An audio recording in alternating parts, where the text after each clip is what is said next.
Hi everybody, Wayne Lambert here, owner and lead consultant with Lambert. So today's video is in reply to a lot of the comments that we got, and we got a lot of comments by email related to our video yesterday and all about you, and a lot of people venting their frustrations about their and their families' health and well-being. So just reading from some of those comments, a lot of people are confused about all the literature out there, whether it's via Google or diets of the week, trends that are happening, and positive for some people, not positive for others, and that's commonplace. Google sometimes isn't the answer, can lead you off on a different path, but increasing your knowledge, awareness, and your skills in a particular area related to a certain subject is of paramount importance. For example, on our platform, lambertwellbeing.com, on our website, we try and post, and also on our YouTube channel, we try and post up-to-date information related to a lot of these subjects, especially related to weight loss, fitness, as in physical activity, rehabilitation, aches, pains, so on the flight path there, and corporate well-being, which is our main forte, if you like. But some people have also got good friends, that have got qualifications in certain areas. So, and a lot of people that want to get into health and well-being that feel that they may or may not have the skills necessary or the desire to do so. But whatever you want in life, you can have. That. It's just about having reducing the self-doubt and just going for it, which is what we always try and portray in moving forward. People should always want something, desire something. Not so much down the materialistic route, but as long as it's positive and benefits you in your family in some way. So ultimately, a lot of things in life related to health and well-being involve a lot of behaviour change, especially related to healthy lifestyles. But some people are concerned about going off into a tangent to risky behaviours, and ultimately there is a fine line, staying on the correct path towards healthy success, as opposed to steering off into other avenues that can not help your health. But as I mentioned in yesterday's post, we talked a lot about environment and being in the right surroundings, whether it's in the workplace, where we help executives and their employees create healthy environments, and also at home, because as we all know, those that work, spend a lot more time at work than you do at home, so they're both as important as each other, the work and the home environments. For example, and this kind of post will talk a lot about my experiences. For example, a lot of my interests are in maintaining my physical activity, my physical well-being, and that's very important to me, which helps with my mental well-being, psychological well-being. And so therefore, as soon as we moved into our new property, I built a gym in the garden, because that was a must, because the place we moved from before had a garage, but the new one didn't, so I had to compensate and adapt accordingly.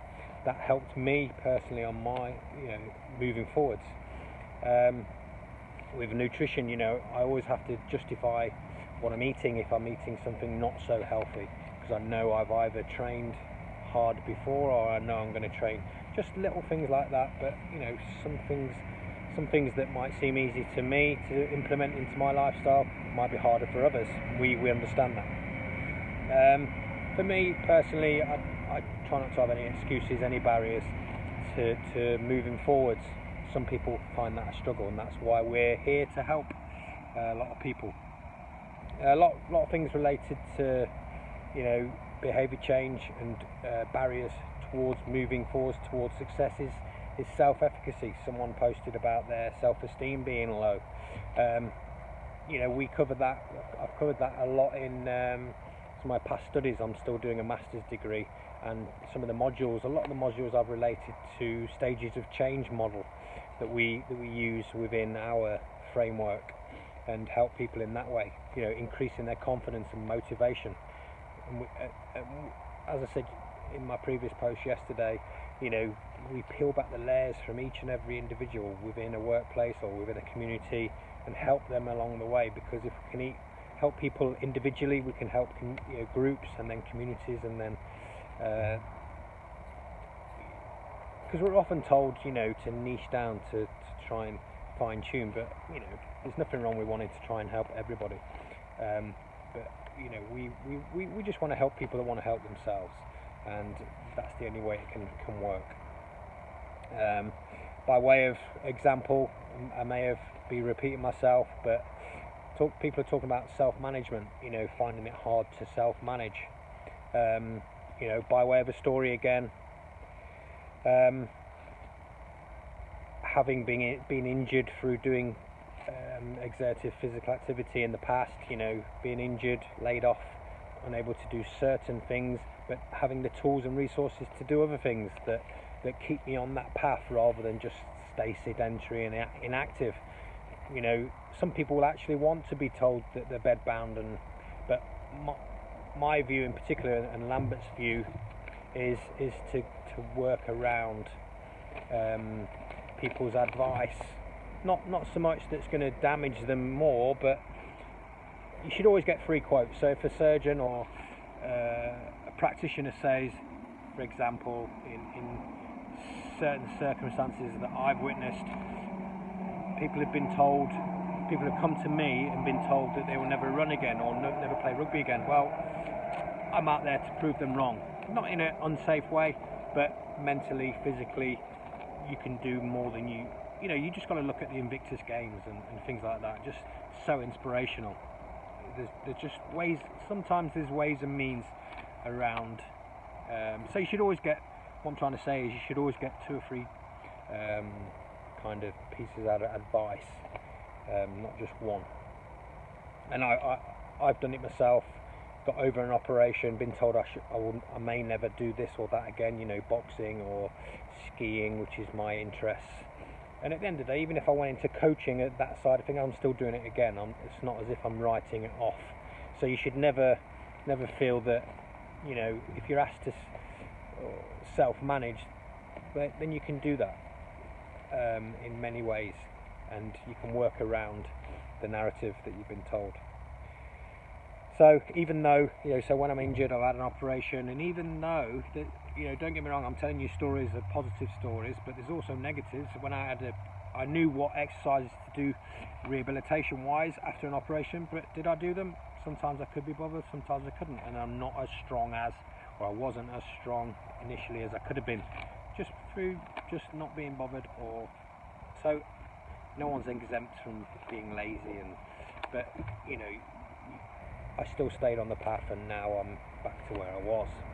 But at the time I was demotivated, and that's what happens. But I knew I had the tools and resources, and that's what we give to people that we help. So social support, I covered this as well. So social support is similar to environment, surrounding yourself with motivated, positive people that are in your environment that are going to keep you on path, and you can help them, vice versa, whenever the need arises. And one thing that's of paramount importance that we don't like is social isolation. So we try and help people more that we help people that are in the gym and they can't get the results that they want, or on a weight loss program that they're not, and we get them back on the correct path and beyond where they want. But social isolation is people that don't even want to go to the gym, would never be seen on the streets and things like that, and go out at night, and that's not fair. And we, that's leading into really not nice territory. And we should because there is a lack of community within certain areas. we tend to think of a community now as Facebook as being a community within a group or a WhatsApp group, but communities of old, we need to rebuild them again, and that's what we try and do, especially on our corporate wellbeing programs.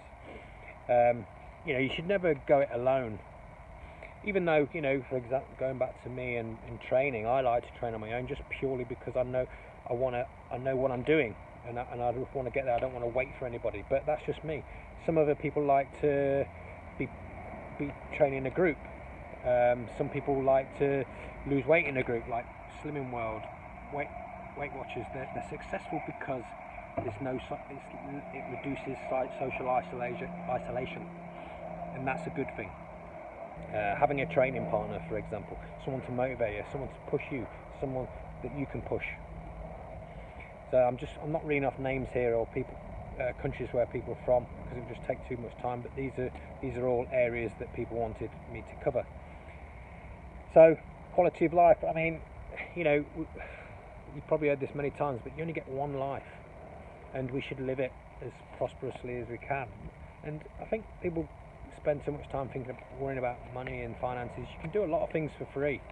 We give our services a lot as volunteers to people, but ultimately we are a business, so we have to charge certain things, but we are reasonable in that sense, whether it's for workplace wellbeing programs to provide to companies or individuals, that where their employer is not willing to take anything from the budget to help their employees.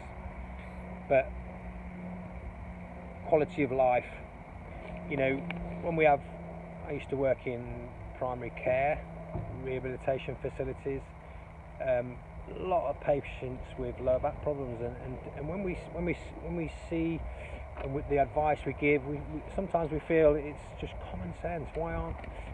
But sometimes people know the answers and don't want to be told, or do need to be told even though they know the answers. And I said yesterday, planting the seed, because like lower back patients, so okay, and you take a history and subjectively, so what's changed in the last 6 months since you had the injury? Okay, so I'm now more desk bound. I now have to sit at a computer more than I used to. So there's your answers. Sometimes you have to question yourself, analyse your past. What's changed since you've had this discomfort, these aches and pains? And 9 times out of 10, when we're getting people to the end, to reaching their goals, health-wise, and it's all about movement and increasing function. And to us, it's really simple. But like I said, some people just need that advice. Going back to the first point, health literacy. The knowledge, the awareness, and the skills. Skills is probably from us to tell you, and now you have the knowledge and you can go forward and tell others. But we all know that physical activity increases endorphins and makes us feel better. But it's getting to the point of doing that, having a foundational platform to build from. Your goals at the top of the pyramid, triangle. But we have to build this base, this really strong base, which is full of resources and tools and information and the correct knowledge, the correct information. So there's many other points, and I'll probably clear all the others up in future post videos, podcasts. But whichever means you're in taking up this information. But really appreciate the messages, the emails that I've been receiving. It's all positive, and hopefully this helps you in some way, even if it's one thing from. It's like I've been on a lot of courses over the last 30 years, and sometimes I think, what am I going on this course for? It's about continued professional development, and I always take one thing away from it, even if it's from somebody else on the course, or it might not have been the content. But the point is, we should never think we know everything, and we don't, and we're never portrayed to know everything. We hope you took something away from this information, this content, and please we will keep giving out. Please keep giving us information on the content you want to divulge and for us to share with you. We're forever grateful for those that have subscribed on our YouTube channel, Lambert Wellbeing, and for all those that have been active on our website, lambertwellbeing.com. And if you've not already, hit the notification bell on the YouTube channel so you're notified of all future videos. Many thanks for listening. God bless you all.